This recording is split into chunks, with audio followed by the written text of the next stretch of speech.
Good morning. It is THG News Today with Mervyn Henley. It's the 11th of October. Let us hear from our sponsor and we will be right back with the news in detail.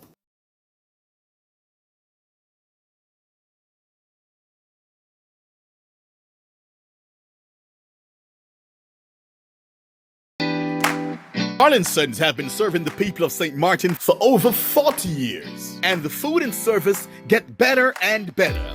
From early morning, customers flock to the bakery for their favorite sandwiches, cakes, pastries, you name it. First thing at mornings and last thing at afternoons, folks rush to Sons for simply the best. There are two locations, Colbay and on the Pondville. In Colbay, the opening hours are Monday to Friday from 6 a.m. to 6 p.m. On Saturdays, 6 a.m. to 5 p.m. And on Sundays, 6:30 a.m. to 10:30 a.m. and 2 p.m. to 5 p.m. Opening hours on the Pondville, Monday to Friday, 6:30 a.m. to 6 p.m. Saturday and Sunday, 6:30 a.m. to 1 p.m. We also cater for weddings, parties, special events, whatever the occasion. It's Sons. Our staff, we are always happy to serve you. Call us today, the Colbay location, 721-544-2462. That's 721-544-2462. Or in Phillipsburg, 721-543-1059. That's 721-543-1059. It's Sons Bakery. We are here to serve you.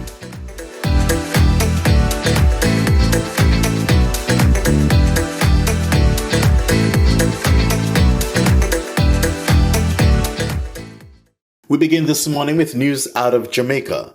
The People's National Party says councillor caretaker Tyrone Guthrie, who was reportedly charged on Monday with the forcible rape and abduction of a 16-year-old girl, has been relieved of his provisional title.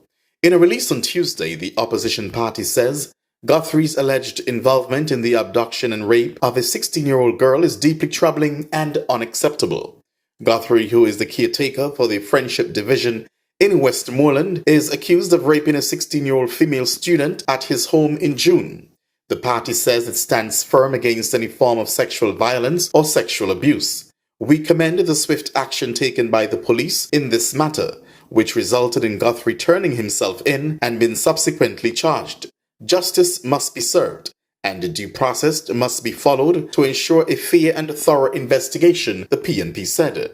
The party says it will closely monitor the developments of this case to ensure justice is served. Now news out of the British Virgin Islands. Premier Natalia Wheatley has categorically stated that he is not pursuing independence for the British Virgin Islands. At a recent press conference, the Premier gave a report on his recent visit to the United Nations, where he called for global backing to help the BVI to escape Britain's order in council, which threatens to take power away from elected leaders. After the Premier's report, political commentator Cindy Rosen asked him, "Who has given you the mandate of independence for the territory? Was a referendum held to determine the direction the people would like to go?"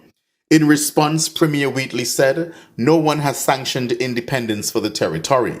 He said his efforts are aimed at self-determination, which does not mean that the BVI has to become independent. Self-determination means you have no longer placed yourself in a colonial situation and you have options.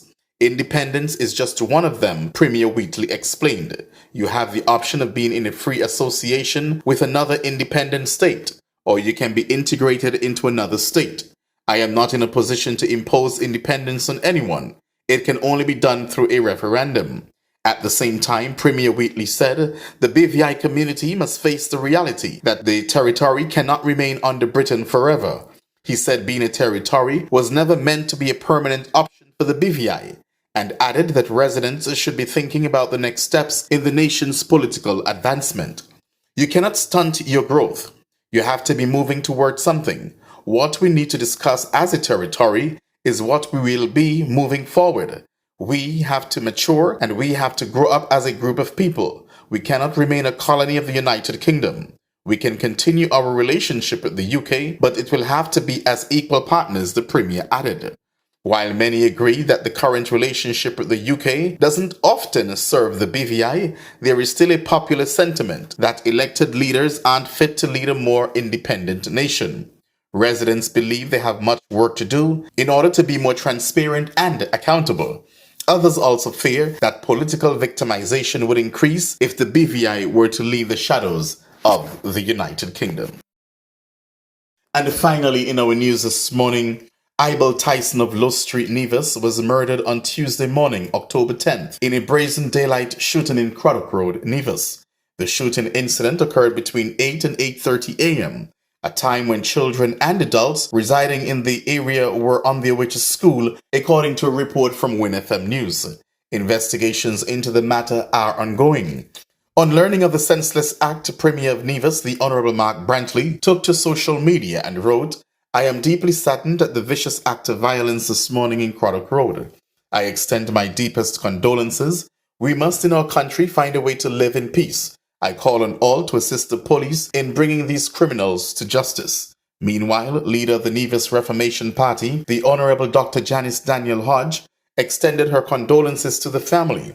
But she further stated that this cannot be the norm. This cannot be acceptable. This cannot be a mere condolences to the family, and we move on without swift actions to curb this demon in our society. It is a crucial duty of our government, community, civic society, our neighbors, civic groups to make our community and the streets safe. Tyson's killing brings the murder toll in St. Kitts and Nevis to 23 and the third in Nevis. With that, we've just concluded THG News today. Do join us again tomorrow morning for a similar presentation. I am Mervyn Hanley, wishing you a safe and a wonderful day.